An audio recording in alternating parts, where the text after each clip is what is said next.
Hi friends, big boss വിജയായതിനു ശേഷം നമ്മുടെ അനുമോള് ഉദ്ഘാടനത്തിനെത്തിയതായിരുന്നു കേട്ടോ. സാധാരണ ഒരു ബിഗ് ബോസ് ജയിച്ചിട്ട് വരുമ്പോൾ അവിടെ ഭയങ്കര ആളും ബഹളവും തിരക്കും കൂവലും ഒക്കെ ആയിരിക്കും. പക്ഷേ ഇവിടുത്തെ ആളുകൾ വളരെ ഭയങ്കര ഒരിതായിട്ടുള്ള പ്രതികരണമായിരുന്നു. അനു ചോദിക്കുകയും ചെയ്യുന്നുണ്ടായിരുന്നു, നിങ്ങളെല്ലാവരും എന്താണ് ഇങ്ങനെ ഒരു സന്തോഷമില്ലാത്തത്, സുഖമില്ല. ഞാൻ പോലും ഇതിനേക്കാളും നല്ല ആക്റ്റീവായിട്ട് നിന്ന് റിപ്ലൈ തരികയും സംസാരിക്കുകയും ണ്ടല്ലോ, പക്ഷേ നിങ്ങൾ എന്താണ് ഇങ്ങനെയെന്ന് അനു ചോദിക്കുന്നുണ്ടായിരുന്നു. ആളുകളുടെ ആ ഒരു റിയാക്ഷനും രീതിയൊക്കെ കാണുമ്പം തന്നെ നമുക്ക് മനസ്സിലാവും എന്താണ് അവരതിൽ നിന്ന് ഉദ്ദേശിക്കുന്നതെന്ന്.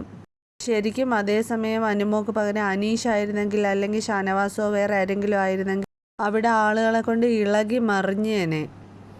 ആളുകളുടെ ആ ഒരു റെസ്പോൺസ് ഇല്ലായ്മ കണ്ടിട്ട് അനു ചോദിക്കുന്നുണ്ടായിരുന്നു, എന്താണ് നിങ്ങളിങ്ങനെ എല്ലാവരും സുഖമായിട്ടിരിക്കുന്നു, സുഖമാണ്, എന്താണ് ചേട്ടന്മാരെ വിശേഷം എന്നൊക്കെ ചോദിച്ചിട്ടും ഒരു രക്ഷയും ഇല്ലായിരുന്നു.